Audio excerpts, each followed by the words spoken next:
This textile is almost as light and fine as gossamer. Delicate yet durable, the pineapple fabric, commonly called Piña, is a product of patience and perseverance, of knowledge transferred among communities, and from generation to generation. May mga value ro aton nga sikapat paagi sa aton nga paggamit ng coins. The journey starts from the earth, goes through many adept hands, and culminates into a graceful swath of fabric, which will go through another journey as it is transformed by the imagination, celebrated as a heritage of creativity and identity of a community and of the country.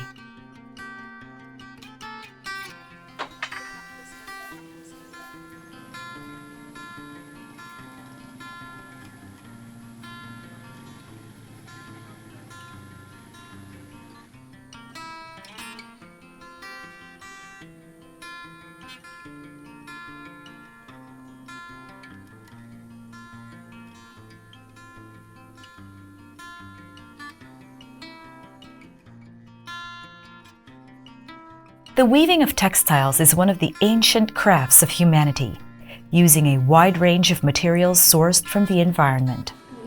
It is also one of the most fascinating elements of our intangible cultural heritage, which comprises traditions and living expressions inherited from ancestors and passed on to descendants.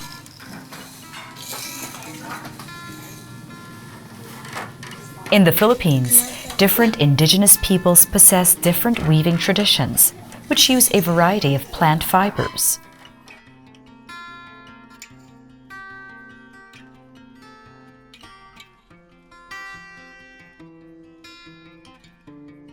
In central Philippines, the Aklan people of the province of Aklan on the northern west part of Panay Island is known for weaving a distinctive fabric using an unusual material: fibers extracted from pineapple leaves.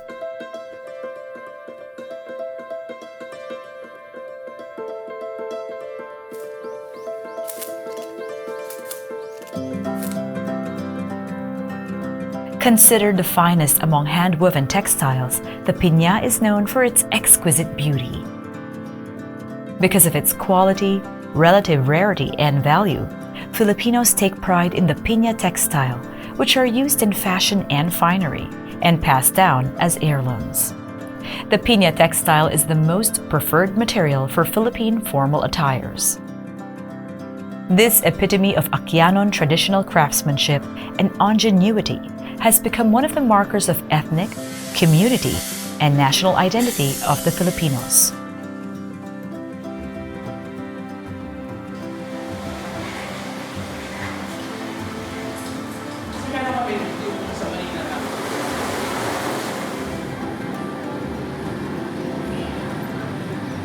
Majority of the Aklan, especially in rural areas, are into agriculture.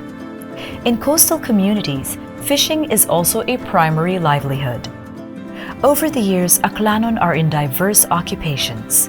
But for more than a century, several communities are engaged in making the Piña textile.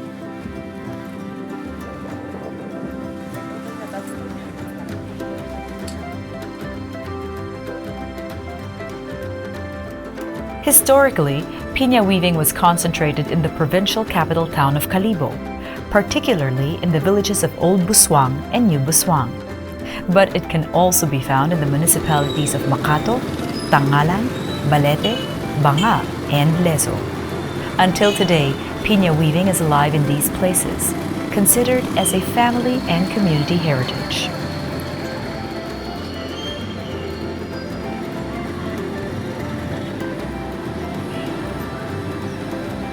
Weavers are traditionally women of the community, often the wives and daughters of farmers and fishers. But other members of the family or community are also engaged in other aspects in the production of the textile. Master weavers in the communities, usually elders who have inherited the skills from their forebears, pass on the knowledge and skills to the younger generations.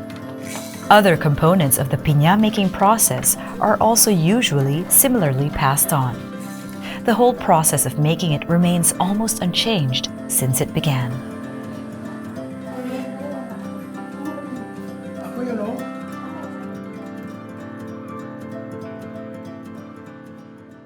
Daakon katong naabutan nga habog ako nga lola, mga katiyahan at saka yung di kara banda sa buswang nga manughabong. Abong manughabong kara sa buswang. Tapos yung nanay ko talagang naghahabong. Tag may borda bang natawag nung may yung parang ang borda nanda bandera.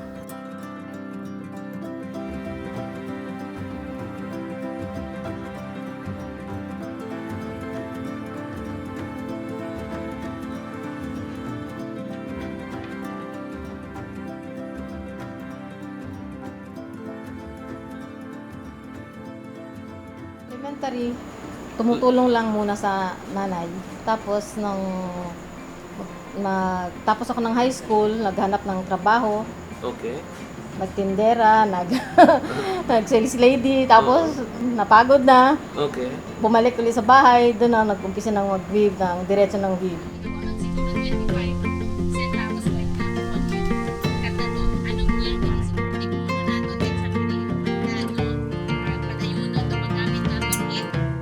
Ako si Raquel Eliserio, 47 years old na ako ngayon. So parang 32 to 33 years na akong nag-weave. At siyempre hanggang ngayon, tuloy-tuloy pa din yan hanggang sa nagkaroon din ng maraming weavers na ipasa sa mga anak. Talagang yan ang source of income namin. Ako kasi parang mas lagi kong kasama ang lolo at lola ko. Malapit ako sa lola ko at lolo. Parang ako din kasi talagang ako din yung paborito. Parang paborito nga po. So madalas ako sa kanila pumupunta. Ang trabaho nila is nag-script, nagkikigi sila. So nakikita ako yung mga ginagawa. Parang ang saya lang na kasama ka sa pag-harvest, may nahihinog na bunga. Doon ako nagsimula na nakilala ko ang pinya. Hanggang nag-aral na ako ng elementary. Natuto na rin akong magnat. Kasi yung lola ko talaga noon, every week yan, nagbebenta ng kanilang loose fiber. Nagdi-deliver sila dito sa Kalibo, sa House of Piña. So doon ako nag-umpisa na magnat, nagka-interest din akong magnat. Siyempre may kinikita din sasama sa lola ko, nagbebenta rin ako. Hanggang nakita ko kung paano sila na magproseso. Nakita ko kung ano ang tamang edad ng pinya, ano ang magandang quality. Kumbaga yung standard na dapat nang i-harvest, gamitin sa nating. Doon ako nag-umpisa. Tapos nung parang nagkaroon na ako ng pamilya. Sa 16 kasi nag-umpisa na rin ako nag-weave noon. Kumukuha lang muna ako ng materials sa House of Piña noon.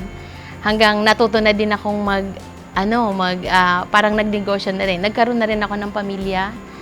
Nag-start akong mag-business muna. Ako nag-scrape ng dahon. So, pinanat ko siya sa mga kapitbahay, sa mga auntie ko. Tapos, ako na rin ang bumibili. Marunong na rin ako sa proseso ng warping. Nag-warp din ako. So, lahat yun natutunan ko.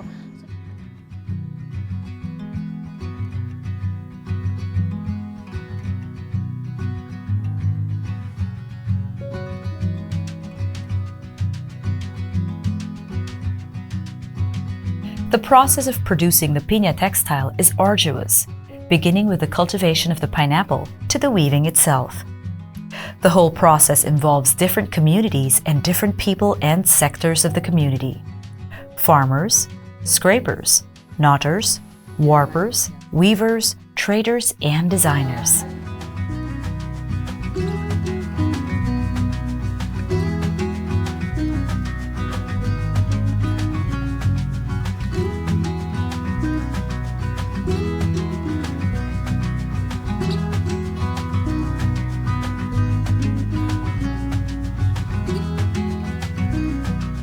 The Piña Bisaya o Anonas Comosus is the pineapple variety specifically used for the handloom weaving.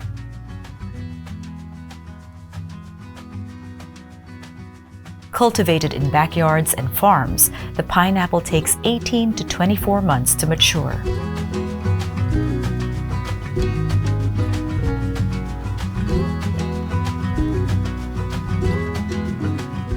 Its leaves, measuring from 0.5 to 2 meters, are harvested to be used exclusively for weaving.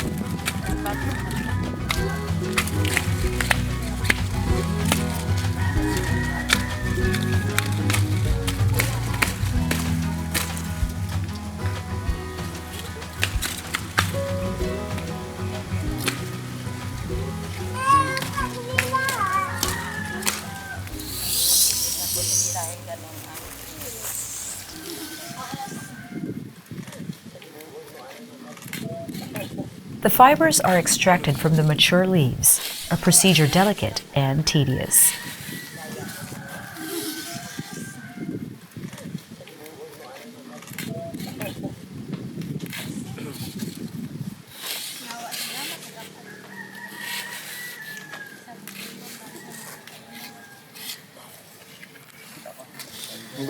The leaves provide two kinds of fibers, the rough fiber called bastos and the fine fiber called liniwan.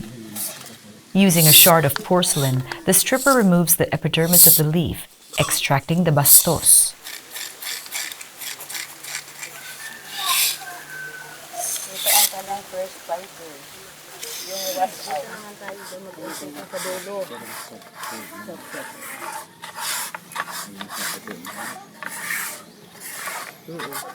Pero nagagamit na rin yan sa Piña. After stripping the rough fibers, a coconut shell is run over the inner layer to extract the more valued liniwan.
The degumming process entails repeated washing in running water, usually in rivers.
The fibers are then hung out to dry.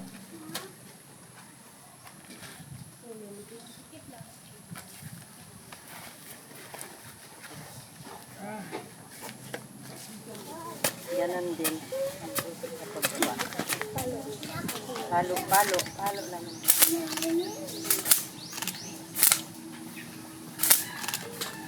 Wala, tuyo ba? Diligan ng tubig.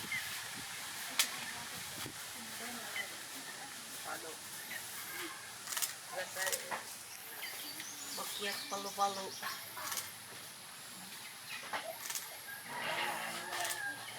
Dried and bundled, the fibers are ready to be sold. ang kwartilya. Hay kung dayang idugang. Piso-piso ano tanan para buso mo tanan ng piso. It will be weighed and priced according to a local system, Do iba bahin medyo nabudayan gahoy at sikapat. which uses old coins of different denominations and sikapat, a local unit of measurement.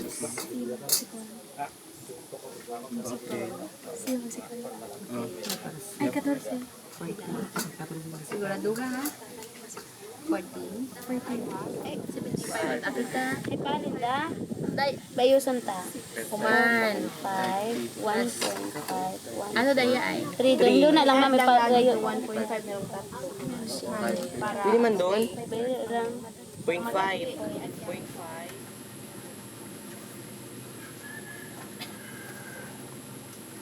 Before weaving, the fibers are knotted together to form long, continuous strands, coiled in a clay pot to prevent tangling, and spooled around bobbins.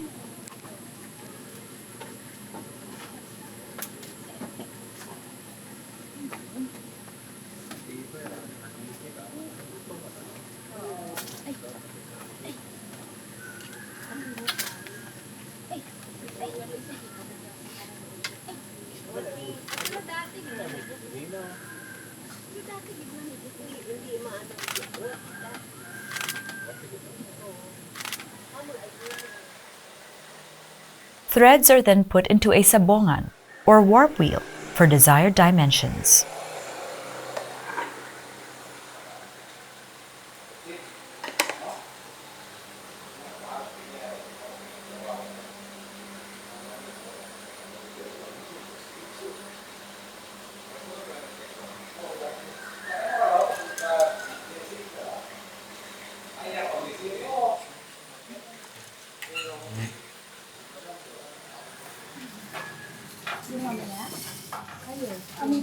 After all these, the weaving begins. Usually, there is a designated space in the house for weaving.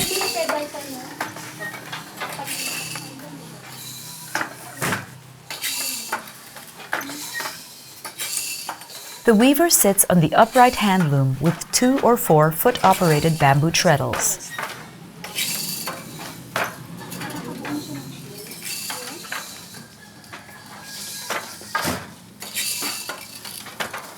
With deftness of the hands, he moves the shuttle, the arrangement of threads,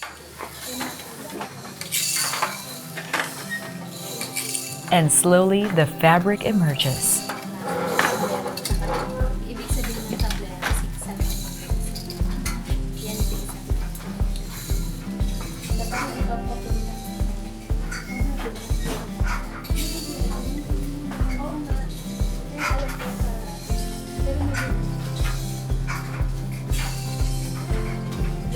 The weavers know different techniques and patterns. The usual patterns employed are the ringue or lace weave, the pili or inlaid weave, and the tablero or checkered pattern, or a combination of these. A weaver also creates her own designs or brings to life a customer's desired design. May ibibigay na pattern, tapos gagayahin, depende din nga sa order. Pero mas ako kasi may buyer ako na ako mismo ang gagawa ng sample. Nung una hindi talaga ako marunong gumawa nun. Pero sinikap ko matuto sa sarili kong pamamaraan. So, ang hirap, nagkapaltos-paltos mo yung siko ko. Sa first kong ginawang design, ang saya lang na nung matapos ko yung design at naibigay na ipresenta ko sa buyer ko, inorderan ng andami.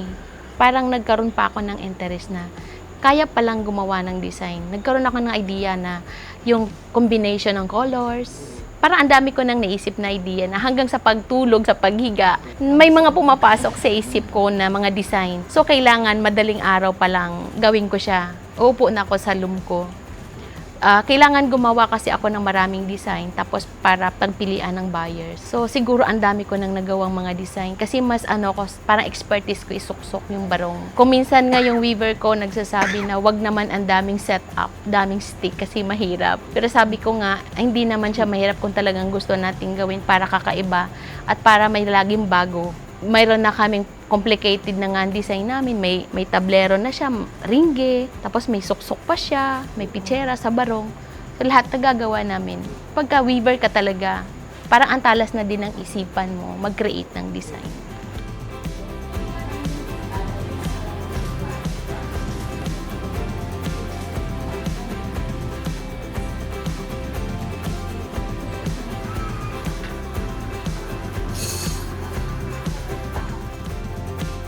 The knowledge and skills of Piña handloom weaving are primarily passed on from elders to the young members of the families. The learning process involves day-to-day interactions in households, farms, and other centers.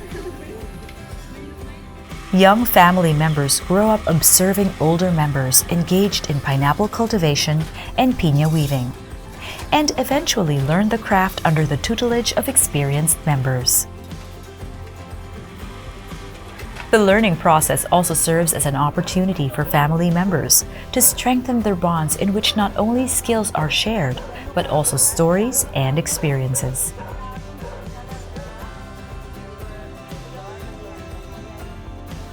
This mechanism also operates in the larger context of the community, in which a sense of belonging, mutual respect, and interdependence are nurtured among its practitioners and bearers. The stability and continuity of communities are linked with a shared heritage.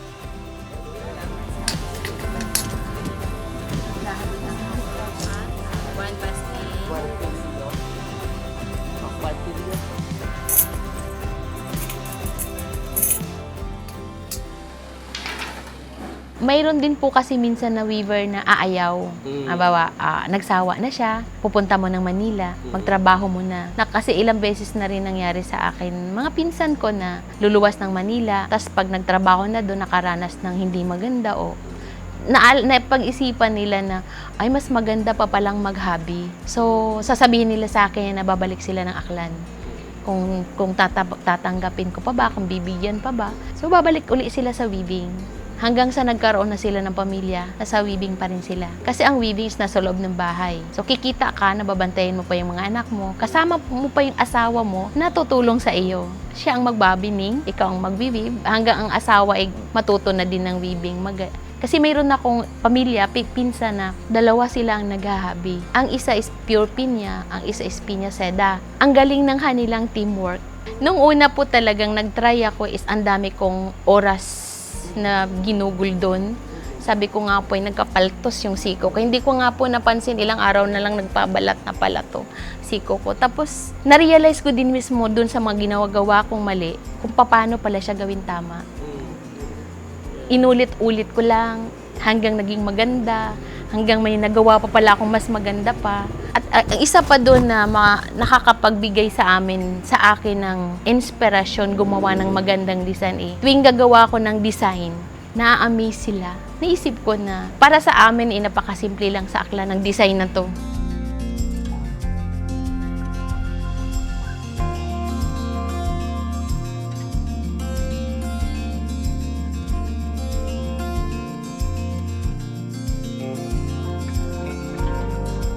Pag dinisplay mo pala siya sa exhibit, ang tingin na nila ay parang nasa pedestal, na ako mismo parang ayoko na siya hawakan, lalo na yung spotlight, yung ilaw nakatutok sa kanya. Pag tinignan ko siya, parang ang mahal niya. Pero pag kaming gumagawa, parang normal lang din na, kasi ginagawa namin Pero sa mata ng ibang tao, sa mata ng dayuhan, napakamahal niya.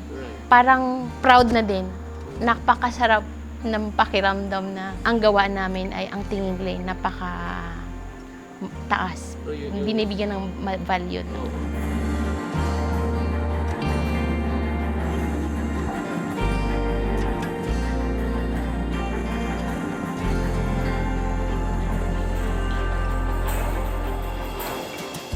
The hand-woven Piña textile has been a pride and marker of cultural distinction for the Aklan, as well as of the whole Philippines. It is an articulation of native aesthetics and a legacy born of passion and patience.